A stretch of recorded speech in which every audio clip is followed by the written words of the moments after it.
Um,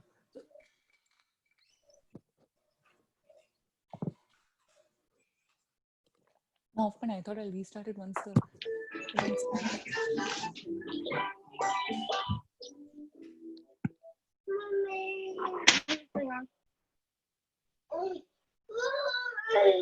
You still hungry?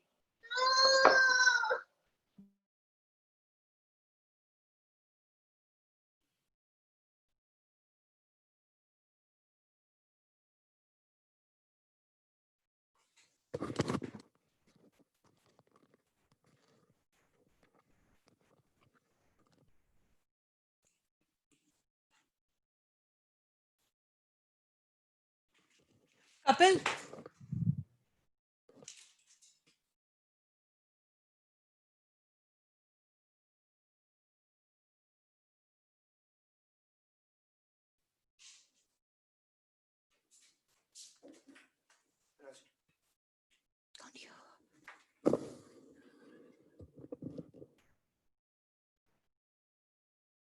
Ankita, we can't hear you. We can't hear you. You'll have to go back and unmute yourself. Thank you. Okay. Thank you, Nanisha. Okay, so welcome and hello, everyone, to today's session on a day in the life of a startup PM, produced by New York Women in Product Management. My name is Ankita, and I am professionally a senior data analytics engineer at Gartner, based out of Stamford, Connecticut, and the moderator for today's event. So today we will be learning on how to pivot into product management, and we will go through Preeti's journey so far as a PM. By the end of this session, I'm sure you will have some idea about your job action plan, roles and responsibilities of a PM specifically at a startup, and skills required to excel in this space. Following this presentation, I will moderate some Q&As with a list of questions that I have prepared, including any relevant questions I see in the chat today. So now, before I hand it over to Preeti, I want to share a little tidbit about New York Women in Product Management. For those of you who haven't met us yet, this is how, Preeti, can you go to the next slide, please? Thanks. So for those of you who haven't met us yet, this is how we look like, of course, before COVID struck us. This picture was taken at one of our meetup sessions, which was held in late January, I suppose, at a New York's Den. So shortly, NYWPM is a community that encourages and advocates for diversity in all product management disciplines, from UX design to development and everything else in between. So our goal here is to bring leaders globally together under one umbrella so that they can share their stories, best practices, and even the mentorship advisors so that women can successfully build impactful products and profitable ones. And we do host weekly or sometimes twice a week events, from presentations like this to guided networking and mentorship coffee sessions. So in case you wish to follow us, we are a private group on Meetup, so you can connect us there. We recently launched a podcast, so do check us out there. You can follow us at Instagram at NYWPM, or check our private Slack channel, whose link will soon drop in the chat section below. So before we begin, let me quickly remind you about some housekeeping rules for today's event. As a gentle reminder, please keep yourself on mute for today. And if you have any questions throughout, please feel free to add them in the chat and I will take them later for you. So now, I'm super excited to introduce you to our speaker for today's event, Preeti Chakravarti. In my personal experience of getting to know Preeti via NYWPM, I found her to be extremely warm, detailed-oriented, and super easy to approach to. Preeti is a product manager at a startup called PolicyAdvisor, and she's looking forward to share her unconventional journey about breaking into product all the way from India to Toronto. Wow, such a long journey it seems.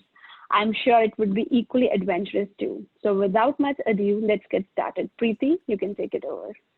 Thanks, Ankita, for the amazing introduction.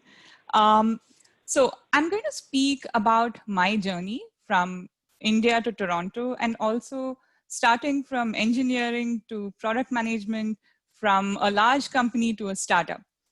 So let's begin. I am originally from the city of Kochi in Kerala, a southern state in India. I did my computer science engineering there. After engineering, I joined a company called Standard & Poor's, which is a global financial services platform.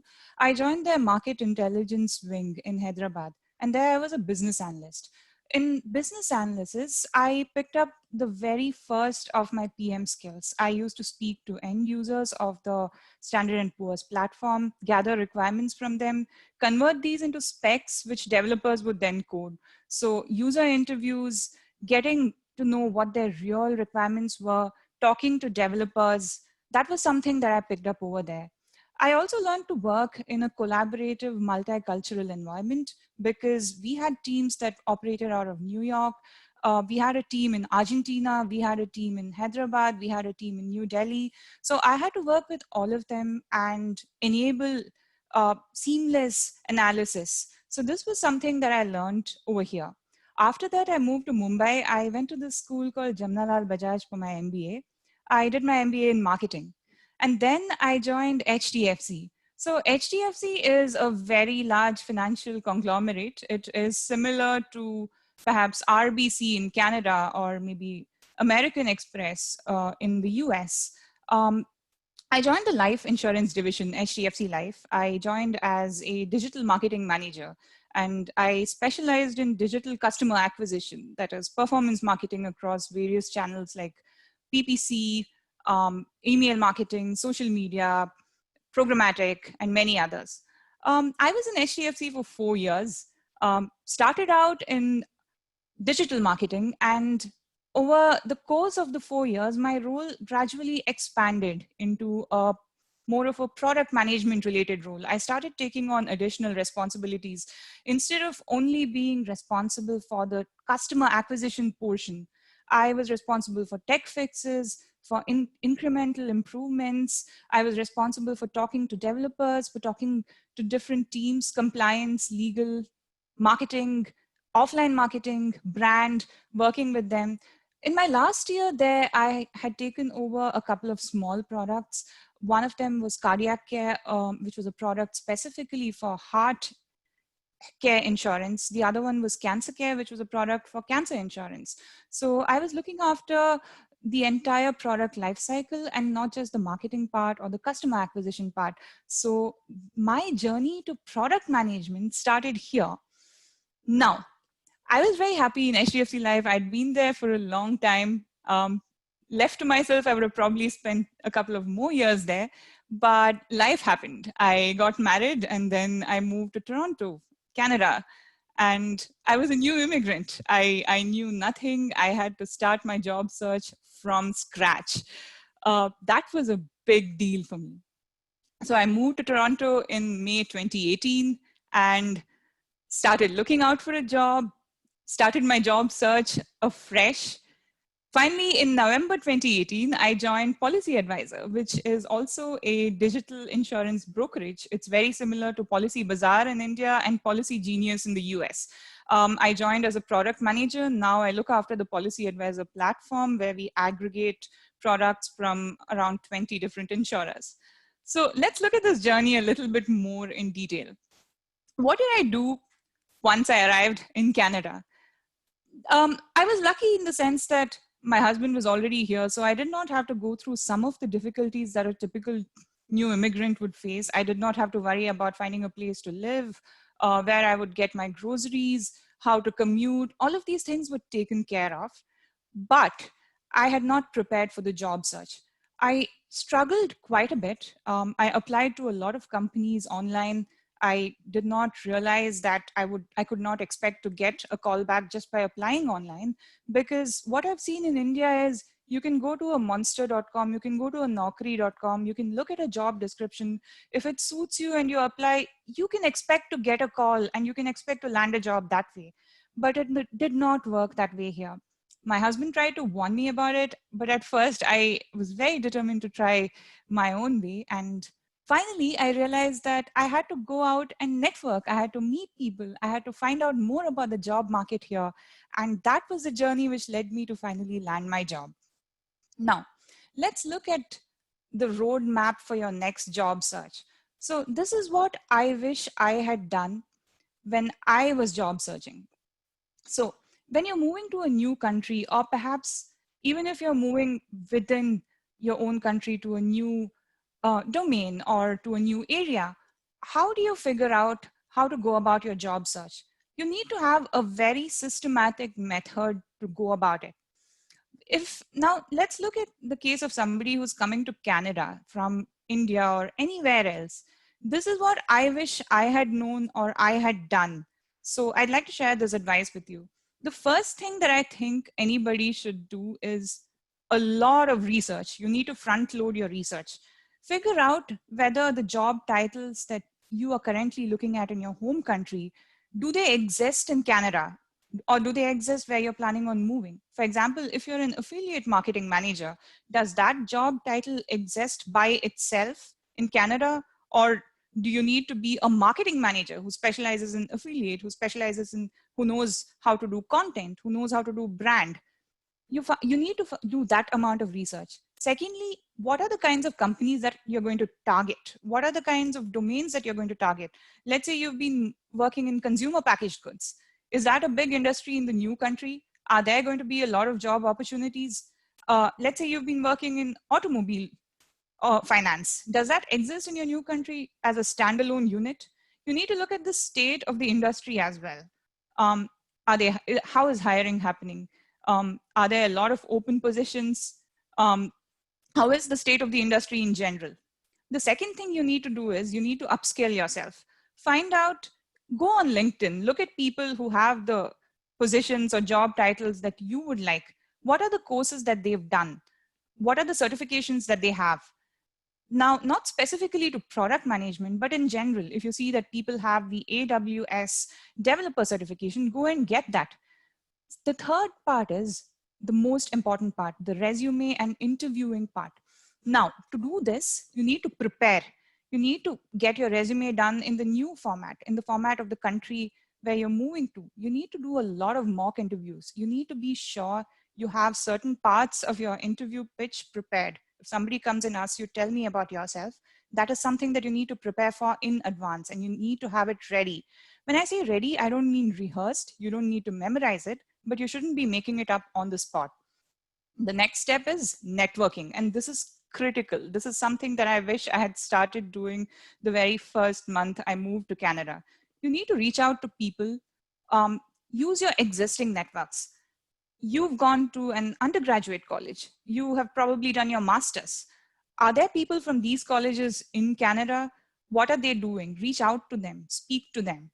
Find out if there are any other networks that you can use. Are there any networks for new immigrants? For example, I attended a 2-month course by this organization in Canada that is devoted to helping new immigrants succeed in the job market called Access Employment.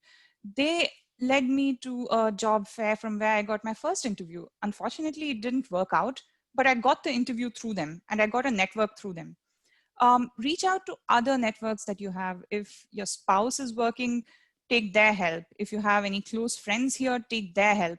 Try to figure out who are the people that you can talk to. Your network is far bigger than you think it is.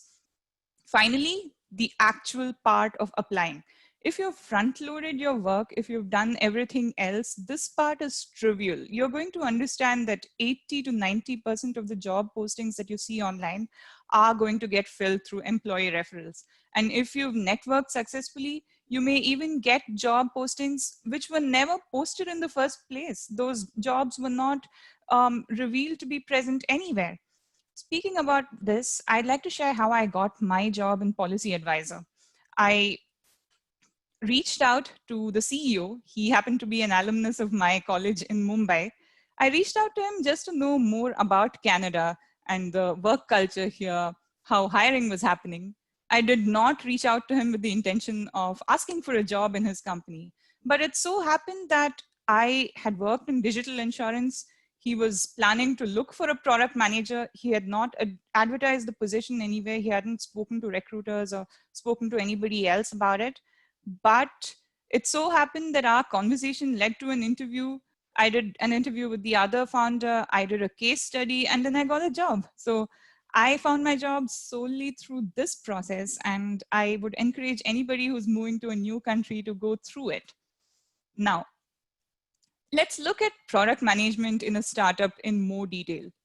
Now, this slide shows you what traditional product management is. It's a fairly well-defined role. It is at the intersection of user experience, tech, and business. I mean, this diagram is famous. And traditional product management in itself is a very important, very busy role. You need to speak to a lot of people. You need to prioritize. You need to be doing a lot of different things. How is it in a startup? In a startup, it's even fuzzier. Not only do you worry about user experience, design, and technology, you also need to think about ops. You need to think about partnerships. You need to think about marketing. You need to think about customer support. So on a typical day, I might be writing content for a blog myself. I might be writing to another company to ask about a possible tie-up or a partnership. I might be doing a lot of operations work. I might be doing analysis. I might be doing data entry. If a customer calls, I might speak to them. I would do customer support. If a customer emails with a complaint or a question, I would respond to them. I would look at I might be working on our privacy policy. So I would need to get on a call with the lawyer. I would need to figure out if there's something missing, if there's some clause that we need to add. I might be talking to the designer about some marketing collaterals for our next campaign. And I might also be looking at sales. I might speak to a customer. I have gotten my LLQP insurance license after I joined this company because you need to have a license to talk to a customer. And finally, I might even be going to Canada Post with a stack of physical policies and mailing them out pre-COVID. So a product manager role in a startup is very fuzzy. There is no, one day does not look like the other day, and there is no limitation to your role. Whatever needs to be done, you do it. And this is true not just of the product manager, but of everybody else. So PolicyAdvisor is a very small early stage startup. We are a team of 10 people, and everybody does anything that needs to be done. So roles and titles are not as important in a startup as they are in a mature company, in an enterprise. Now, let's move on to the next slide. This is a day in the life of a typical startup product manager. I covered a lot of this in the past slide, but let's look at this in detail. I would help with customer success. I would answer their queries. I would work on partnerships. I would coordinate with insurers. So we are in a digital insurance aggregation platform. So we try to get more and more insurers on board to sell their products through our platform. So I might coordinate with them. I might create a mock-up for a new page. So I'm working on a mock-up for a careers page. We don't have a careers page yet where we could post job openings. So I might work on that. I might draft insurance codes. I might recruit talent. So in the past, I've reached out to a lot of people on LinkedIn myself who are life insurance advisors, and I've asked them if you're interested in joining our company. And I might do a lot of operations work. So this is what a typical day in the life of a product manager looks like. Now, why do I work in a startup? Why do I enjoy it? There are a ton of learning opportunities. Before this, when I worked in a big company, we had a team which worked on content marketing. We could write briefs, we could give them to an agency, they would get back to us with content. But here, I get to do it myself. I've learned a lot about writing, about the ins and outs of copywriting. How do you make text look attractive? How do you make it, how do you make the viewer read through the article and click on the call to action at the end? So there are tremendous learning opportunities. I've learned so much about the insurance industry. I've learned so much about design. I've learned a lot about technology. Despite being an engineer originally, I had moved so far away from tech, but I know so much more about tech platforms now. I know so much about partnerships. I know so much about the legalities of running a company. These are all learning opportunities. Secondly, responsibility. If I have so much of responsibility now. If I have a great idea, I can go to the CEO, I can suggest that to him, and he'll ask me to take on ownership of it and implement it. So this kind of responsibility is something which I haven't gotten in my previous roles in large organizations. There is no bureaucracy. It's a flat system. There is no hierarchy in this company as yet. You can speak to anyone about anything. You can get your work done. You don't have to go through layers of people for approvals. That is a big positive of working in this startup. And finally, personal growth. This is tied into the learning opportunities part, but I feel I've grown a lot as a person. I feel my skill set has expanded. And if I look at my career, maybe a year or two down the line, I feel like I've become a much more balanced person. I've worked in a large company, I've worked in a startup, I've been very hands-on, I've done things myself, as well as worked with teams, worked with vendors, worked with agencies to get work done. So I feel like working in large companies and then moving to a startup has rounded off my skill set as a professional, as a product manager. And that is one of the things I really appreciate about the way my career has gone. I don't want to romanticize working in a startup. I would definitely say that working in a large company has its own advantages. I quite liked my position in HDFC. I enjoyed my position in Standard & Poor's, and I enjoy what I'm doing now. So I would not say that working in a startup is the only way to go. I would never say, you know what, you should quit your job right now and join a startup. It is the right thing for different people at different points of time in their career. What I would say is, in an ideal world, you would experience working in a startup at least once in a career, just to get the energy, the excitement, and perhaps the personal growth that comes with it. So this is why I enjoy working in a startup. And let's move on to the next slide. This is something that a lot of people have reached out to me and asked me about. What advice do I have for aspiring product managers? Because we all know that PM is a booming field. A lot of people want to get into it, but they don't know how to do it. What advice do I have for them? The first thing that I have is, I want you to think about some of the hard skills of product management. It would include wireframing, web analytics, SQL, and PM project management tools and techniques. When I say wireframing, you have to be able to convey your ideas to another person. And I don't mean by talking. You should be able to put your ideas down in a document and hand it over to somebody else in such a way that they can understand it. So if you have an idea for a page, you should be able to use a tool and sketch it out in such a way that a designer or another PM or your CEO can understand what your idea is. I don't mean that you should be a designer. You don't have to be an exceedingly creative person. You don't have to make beautiful mock-ups or very beautiful detailed wireframes, but you have to be able to convey your ideas. Secondly, web analytics. Now, this is also another concept which is not tool specific. For example, when I was in HDFC Life, we used Adobe Experience Cloud. Here we use Google Analytics, but the principles of analytics remain the same. You should know how to look at your analytics tool and understand the data. You should be able to tell, you know, this graph is going up, that's a good thing. The number of signups is decreasing, that's a bad thing. You should be able to dig in further and understand why that's happening. Look at different properties, look at different views. For this, I would suggest strongly doing the Google Analytics certification, perhaps the Google Analytics individual qualification, because Google has a demo account which you can use to play around with. And the demo account comes with real data from a Google website which sells their merchandise. You can play around with the account. You can understand the fine details of Google Analytics, which will help no matter what tool you end up using eventually. Third, SQL.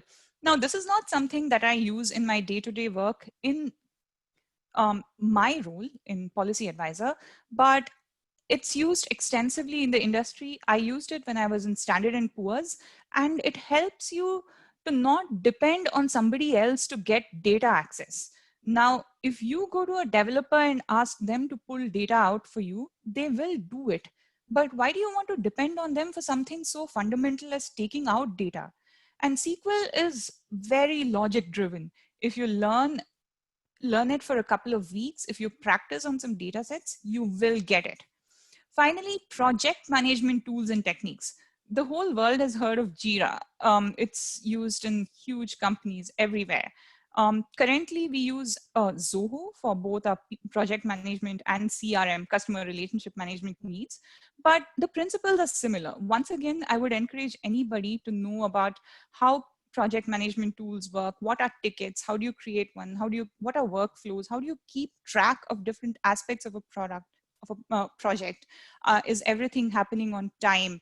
So for this, all these tools, be it Basecamp, be it Asana, be it Jira, they have free versions. I would encourage anybody to log in, have a look, create a few tickets, just understand how these tools work. Coursera also has a great free course on Jira. It's, I think, sponsored by Atlassian. You could do that. It's just a 2 or 3 day course and understand these tools and techniques. Now, let's look at soft skills. The biggest soft skill is intellectual curiosity. Now, are you happy just with the way you are, or do you want to know more? Do you want to know about how the world works? When you look at a tool, are you curious? When you look at a marketing campaign, are you curious about it? Like, I think they could have done this better. Or why did that work? Did it work because of that principle? Did it work because it hooked customers? This kind of curiosity is very, very important for a product manager, irrespective of which company, which industry, seniority level. Intellectual curiosity is so important. Other things can be learned, but this thing is something that a person has to have. And it's also a good test of whether you're a good fit for a PM role. The next thing is getting it done. So irrespective of whether you work in a startup or in a big company, you should be capable of shipping the product. The responsibility ultimately lies with you. Whether you get it done through other people, whether you, at the last moment, you sit down and you write things yourself, that doesn't matter. But the product has to ship on time, on budget. The third thing is networking. So you have a lot of responsibility, but you do not have too much of authority. So how do you get things done? You do it by reaching out to people, by convincing them, by negotiating with them. You cannot overstep your authority. You cannot step on somebody else's toes. You need to know how to network. You need to know how to get along with other people. That is critical. And for this, I don't have any tips apart from saying that it comes with practice, and it doesn't matter whether you're an introvert or an extrovert, you can be very good at networking. Additionally, for startup PMs, these are a very, very generic tips. I'll just run through them.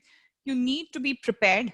You need to be very resourceful. So startups have typically resource crunches. If you're in a big company, you have so many tools at your disposal. You have Figma, you have Mixpanel, you have Omniture. In a startup, you'll do most of your analysis using GA and Excel. You might use free stock images, which you find on the internet. You might not have a full-time designer on board, so you might have to log into Canva and make some design changes yourself. You need to be resourceful enough to get that done.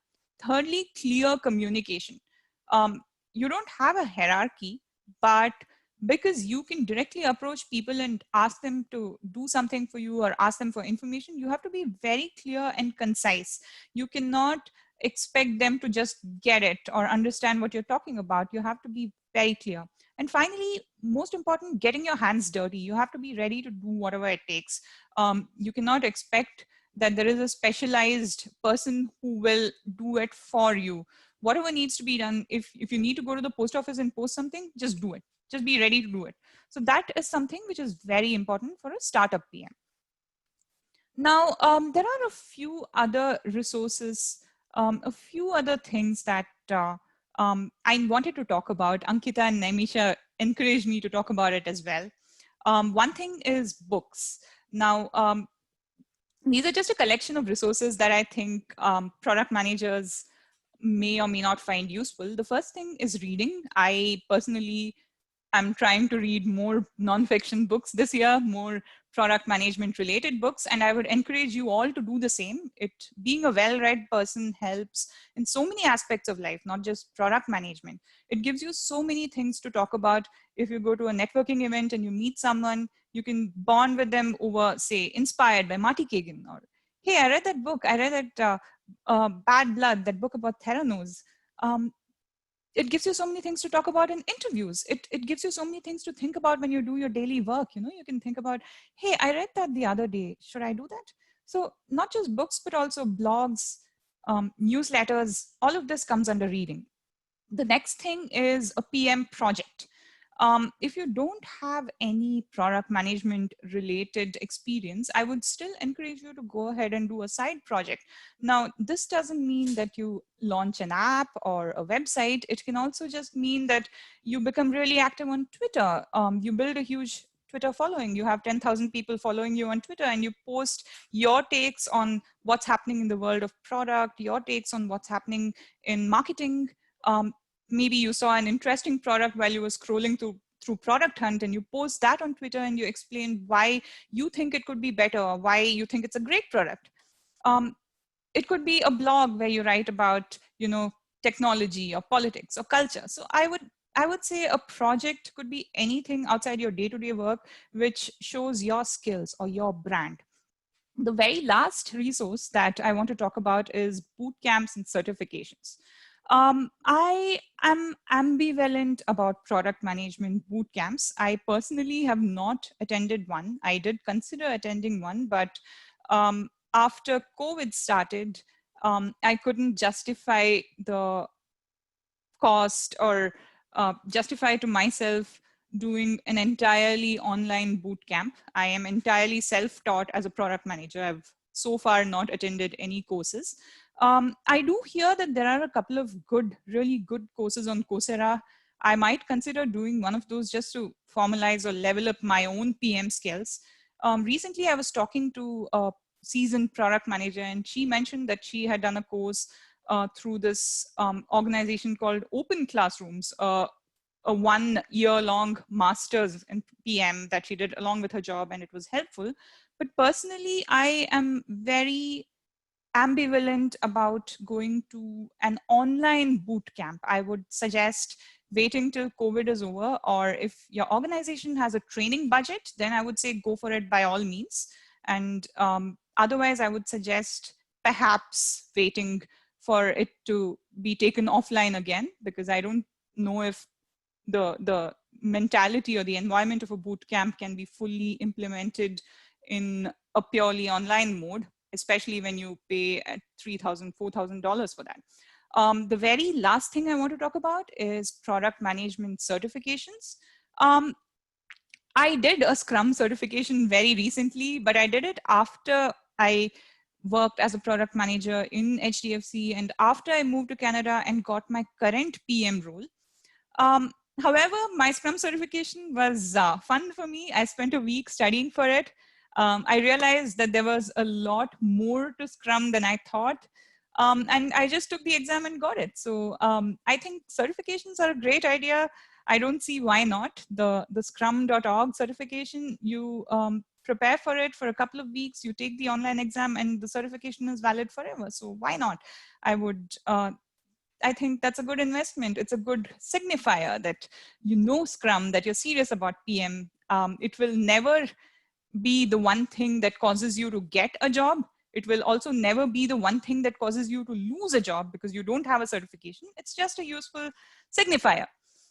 So with that, we come to the end of my prepared presentation. I would love to answer any questions that you have that you would like me to speak about, any topics, any suggestions. And I would like Ankita to get back into the game and tell me what to do next. Sure. First of all, thank you, Preeti, for walking us through such an informative session. I'm sure these tips and tricks will definitely help, especially to the ones who are planning to pivot into the PM roles, either in the same country or across the borders. So inspiring. So as a Kickstarter, I do have certain questions in my mind, which I'm sure we can use to guide this conversation. And also I noticed some great questions flowing in throughout your presentation, so which I'll also take once we proceed. So guys, please feel free to post your questions that you have for Preeti, and as mentioned, we'll take them as we move forward. So Preeti, first question that I have for you, and this is my personal question as well. What kind of roles do you think people who are looking to pivot their career should approach to? Like, be it altogether in a different domain, or maybe like you who are planning to move to a different country. When you are a newbie, is it like right to always start from an entry level, like associate PM roles or something like that? Or can they directly focus based on their current work ex towards more seniority level roles? Great question, Ankita. And in fact, this is something that I struggled with when I moved to Canada. And a lot of people have also asked me this. First things first, I believe that all experience is valuable. After my undergraduate degree, I worked for 2 years. I did my MBA. I worked for 4 more years. All that experience has given me many things of value. I've learned how to be professional. I've learned so much about marketing. I've learned so much about negotiation, about networking. I've learned about consumer behavior. I would never suggest to anybody that they throw away all their years of experience and go back to ground zero. So if you worked as a developer, if you worked as a designer, or even in customer success, marketing, whatever it is, there are so many aspects of your role where you have taken on product management responsibilities. You just need to reflect and find those and highlight those when you're applying for a product management position. You need not go back and apply for a position which is entry level, or which asks for 1 year of experience just because you're pivoting to a new role or pivoting to a new country. I am very much against that. Having said that, there are 2 other things that I want to say. This is not limited only to product management. It is limited to, it is applicable to any kind of role when you move from one country to another, or even within a country. As you grow in seniority, you will find it harder and harder to get a job. Now, this is just the nature of the corporate world. In an organizational hierarchy, it's like a pyramid. There are a lot of entry-level opportunities. There are quite a few opportunities for somebody with, say, 4 years of experience or 5 years of experience. But if you're a senior vice president, if you are a VP, if you're sort of the head of marketing, and then you move to a different country, you may find it difficult to get a job at the same experience level. But for people like us, or even people, say the majority of the people who are listening to this conversation, that is not the case. And I would strongly say, do not throw away your 5 years of experience or 6 years or whatever it is and go back to an entry level role. And in fact, a lot of people are conditioned to think that just because they're moving countries or moving roles, they have to start from scratch. That is not true. I would say rather spend that time looking through your profile, highlight your PM related responsibilities, build your personal brand, and apply at the same level. Take a lateral move. Don't take a downward move just because you want to move into product or just because you're moving to Canada. So if you do all the research in the beginning, before you actually start actively applying to jobs, this process will become a lot easier. True. And even I'm not a very big fan of like moving down the scale or lowering your work ex, but yes, it's so great to know it from you. So based on your personal experience, do you think it is a good idea, especially for someone who's looking for a switch, to join a startup, especially right now, considering job stability and security should be the prime concern? Again, great question, Ankita. And you know, this is very difficult to answer. I think it depends on each individual and their personal situation. Because one thing to consider right now is that there will probably be a lot of competition in the job market, because unfortunately, as a result of COVID, a lot of people have been let go from their jobs and they will be looking out. So if you are job hunting actively right now, you will face a lot of competition. It does not matter whether you are moving into a startup or into a big corporation. I would personally think that if you have a really secure job or a really great job, perhaps you should be focusing on learning more, on building your profile. You should be reaching out to people and understanding more about what you need to know, how to make your resume, what are the courses that you need to do, if any, what are the certifications you need to do, if any.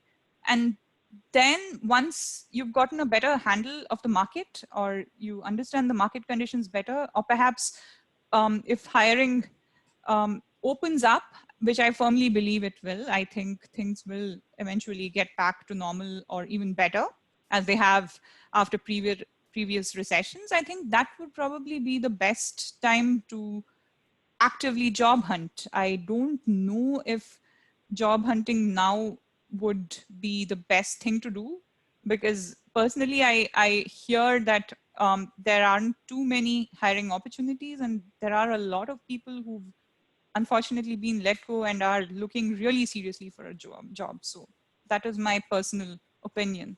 Right. So you would suggest to get some experience in the current enterprise or current zone that you are in, get specialized and be aware of the process, and then plan to move up if you want to widen your scope to switching to a startup. And also Sounds good. simultaneously prepare, read more about Right. product, read books, follow blogs, think about how to present yourself, do any course or certification that you think is necessary. You can do all of that along with your regular job. Right. So I've got a fun question in chat for you that if you're given a chance, will you consider going back to large firm now or in future? And what do you think about large firm after working in startup? Yeah, why not? I would never, as I said, when I was going over that particular slide, startup life is fun and you get to learn a lot, you improve your skill set. But at the same time, I spent 4 years in HDFC, which was a huge, really large company. And before that in Standard & Poor's, which was an even larger company. And I enjoyed my time there as well. I picked up some things there, which I would not have picked up in a startup. So I would say that experience in a big company and experience in a startup complement each other. In fact, ideally, a person would have done both and they would have become a well-rounded professional. So different roles are suitable for different people at different phases of their lives. So right now for me, working in a startup is fun. I'm learning a lot. I like the people around. I enjoy it. Maybe a few years down the line, I may decide to work in a big company. I may decide to work in another startup. I may just continue to grow with the startup.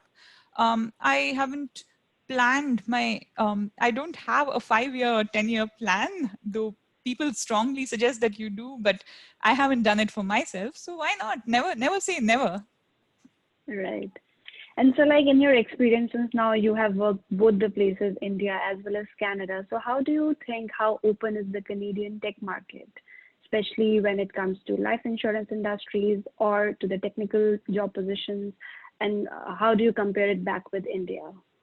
So are there more opportunities here or is it like so? On a broader scale, there is, at least this is pre-COVID, there was a lot of hiring happening in the tech sector.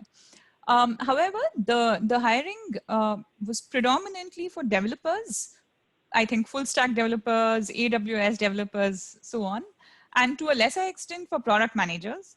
After COVID, I really don't know. I'm not sure how the market is once the pandemic struck. But yes, there was a lot of hiring going on.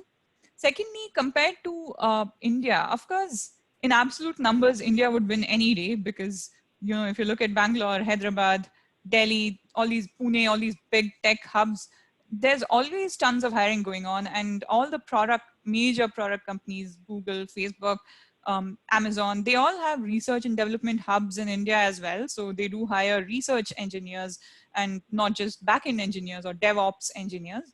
And they do hire product managers as well, both technical PMs as well as more business focused PMs.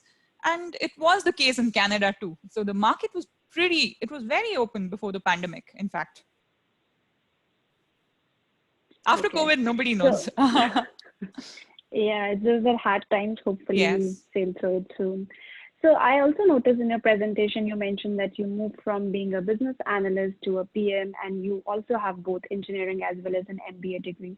So would you say any of that previous experience or background helped you in this transition? And if yes, what skills did you pick earlier that helped you? Oh, absolutely. So I think the way it worked for me was every part of my career helped. There was nothing that did not help.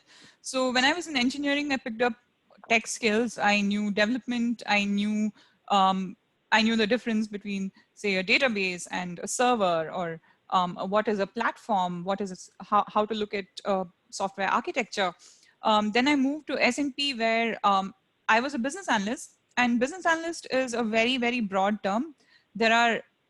You can have two people who both hold the job position BA, but they've been doing completely different things. One of them might be building dashboards. Another might be completely into user journeys. They might be spending the majority of their time gathering Right. requirements from the user and translating those into tech requirements. So when you call somebody a business analyst, you cannot specify their exact job description and responsibilities. In my particular case, I spent a lot of time speaking to users. I did a bit of front-end development myself. I did a little bit of design. I did use Visio. I used Microsoft Visual Studio to do some front-end development. I used to speak to developers who develop the backend, the algorithms, who maintain the servers and the databases. So I picked up a lot of tech skills over there. I used a lot of SQL over there. After that, I did my MBA. So I specialized in marketing. I got to know more about the business side of things. I worked in HDFC. I got to know how to work with large teams. I got to know how to negotiate or liaise with vendors, with contractors, with marketing, with legal, with compliance, negotiation. I learned more about the insurance industry, a lot more about the insurance industry, about why insurance is important, what are the different kinds of products that you can have. I learned more about investments, about personal finance, because it was very important for my role. After coming here, again, working in a startup has expanded my skill set. It has added a lot to it. I know a lot more about how things work in Canada or in North America, know more about how to be digital first. In my previous company, though I was in the digital marketing department, we were offline first. We had an agency driven model. Here we are purely digital. We do not have any physical presence. So I learned how to think with a digital first mindset. So every part of my journey has contributed things that make me the professional I am today. So yeah. Right. So it wouldn't be wrong to say that having a technical or logical mindset would be the best way to approach to the new roles or the new fields in this technology, or be it any technology. And as you mentioned, that curiosity and zeal to learn for more and more is the key. Absolutely. I know you did mention in your slide that about the job hunt, and this is the most talked question these days, and I'm sure many of us wants to know hear from you, that how do you think one can stand out while doing a job hunt virtually? I do know that you mentioned that LinkedIn is a one-stop shop for all of us, and we rely so much on LinkedIn.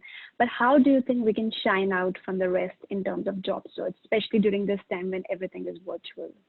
The first thing that you need to do is make sure your LinkedIn profile is great. So in LinkedIn, when you fill up your profile, they have this thing which shows what kind of profile it is. Only you can see it. And if everything's covered, it says you have an all-star profile. So that is the minimum thing that you need to do. You need to have everything in place, a good picture, professional picture, good background picture. You need to fill up all the sections, try to get more recommendations, try to get endorsements for your skills, try to make sure your About Me is perfect. Make sure from marketing standpoint, the About Me section and the skills section are where you do your personal search engine optimization. You make sure you include all the skills that you have, that the roles you're looking for would need. You make sure your About Me is a concise reflection of your career journey and what you have to offer.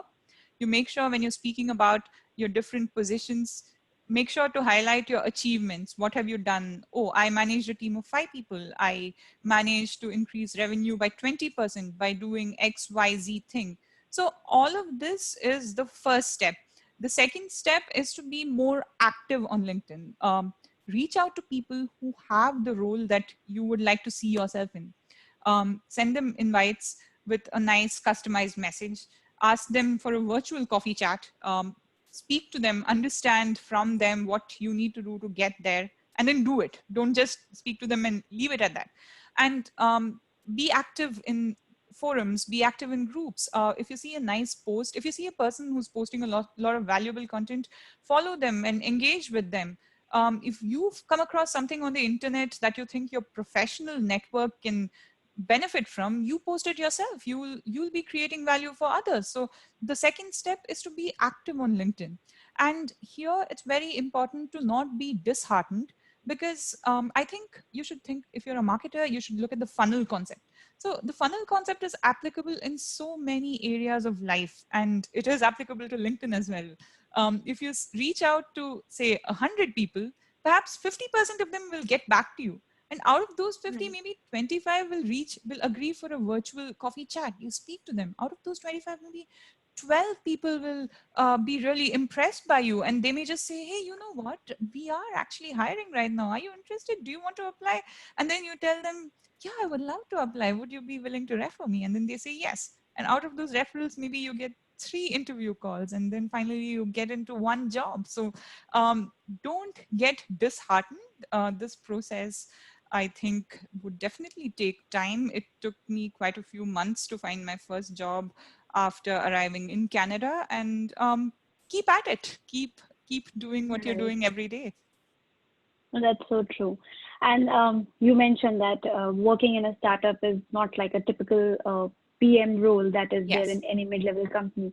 You have to wear multiple hats. So I wanted to know that how do you make sure that these extra responsibilities do not distract you from your core PM responsibility? Do you have any tip on how to multitask? So I think I apply the PM principle of prioritization in my professional life, not just the products I am managing. So if I have, I think at its simplest and most easy to understand, just divide things into important, not so important, urgent, not that urgent, and you do the important and urgent things first, and get to the rest of the things later. So I have my personal backlog where I have a list of all the tasks that I need to do, and I keep editing it. And let me tell you, it's a never ending list, just like a real product backlog just keeps getting longer and longer. My personal backlog is also never ending. I also have a So backlog true. for my personal life where I have all the projects that I need to complete, and that's prioritized in there ready as well. Right. So in PM terminology, we can say that maintain a backlog tracker for Yes. everything. Right. So so far, so many questions are pouring in. I can take one or two, I guess. We still have 5-6 minutes. So I wanted to know that how do you deal with any ambiguity that comes with the PM role? Like, how do you decide what is under your purview and what is not? I think if you have a doubt, you can just go ahead and do it. I would err on the side of doing something rather than not doing it. That is my personal opinion. And if I have questions or I get stuck somewhere, then I would definitely, I would not just wait and see if things get better. I would ask for help. And one important thing here is when you go to somebody with a problem, don't just go with a problem or a question. You also go with a possible solution. So if you think XYZ thing is not working, and you go to your CEO, you tell him, hey, I'm not able to do this, but I think this is the problem and this is how I could solve it. Shall I go ahead? Now that is very different from going to him saying, hey, I'm not able to do my work because this is not working. And then you wait for him to Right. figure it out. So not just in work, but at any time, I think go with a possible solution. Don't just go with a problem, and err on the side of doing it. If you have, let's say you're waiting to write a blog post and you're not sure if you should write it or if like the person who's the content marketer should write it, just have a basic draft ready or maybe a skeleton structure ready, a 1-page structure, and then go to them and ask, hey, I was thinking this is the way we should do it. So do you want to write it or should I write it? Just do it that way. Right. But I guess we need to make sure that we don't overdo things because it shouldn't take, at the end of it, it shouldn't take a toll on your personal life Yes, and professional absolutely. life as well. Yeah. Absolutely. Okay. Balance is very important. And especially considering that we're all working from home now, I feel like it's even more important to not let your work become your life, because if you're Right. working entirely from home, it's very easy to keep working. You don't stop and you find out that it's midnight and you're still doing something on Excel. So it's very Right. important to have those boundaries or maintain that balance for yourself. And it takes time and No. practice. You can't just one day decide that I'm going to stop working and now I'm going to go out, because you can't really go out too much either. But with practice Right. it'll come. I mean, I'm still working on it. Yeah. I feel this is not the time for overdoing because things are coming into the plate one after the other right now, and we cannot say yes to everything. We should learn to say no and prioritize. You should say no if you can't do it. Like say a firm no. Absolutely. Yeah, I strongly believe that.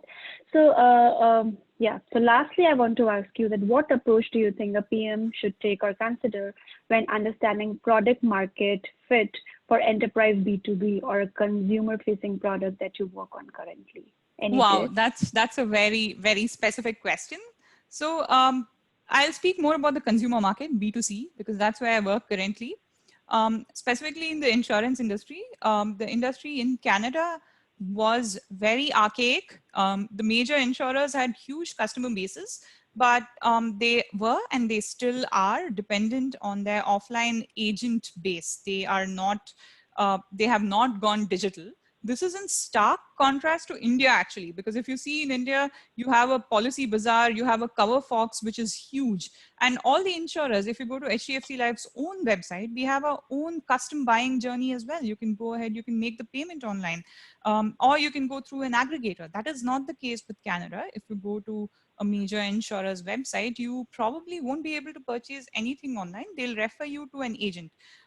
The industry is very archaic and the opportunity for disruption was ripe. Secondly, a lot of studies have confirmed that Canadians are very uninsured. Around 75% of Canadians are underinsured and 40% of them have no insurance at all. So there was an opportunity for disrupting the purchase process. There was also an opportunity for engagement with a digital process, with education through content. And I guess companies like PolicyAdvisor have woken up to that and they are trying to take the opportunity. So that's the way it works in a B2C process. The need was the fact that the process was very archaic. It was ripe for disruption. The fact that there were so many underinsured or uninsured people. And companies discovered that not just in insurance, but also in banking, in other financial services. If you see in Canada, there are so many fintech companies coming up. There are so many BFSI companies coming up. And there are so many insurers also coming up, digital insurers. So yeah. Right. And customer focus is always the priority. Oh, so, yes, we see we are almost top of the hour. So once again, I would like to thank you, Preeti, for your time today. This chat has been really very helpful and I'm sure everyone have enjoyed it. Thank you everyone for participating, and a huge shout out to Naimisha and NYWPM for organizing this such a wonderful, informative event. Coming up next on June 5th, we have a chat session with Morgan Stanley's Digital Project Manager. So if you want, you can stay tuned to that and keep following us to stay updated on lots of upcoming events coming. And yes, have a lovely day and happy weekend. And yes, stay safe. Thank you, guys. Thank you. Bye. Bye. Bye. Thank you. Bye.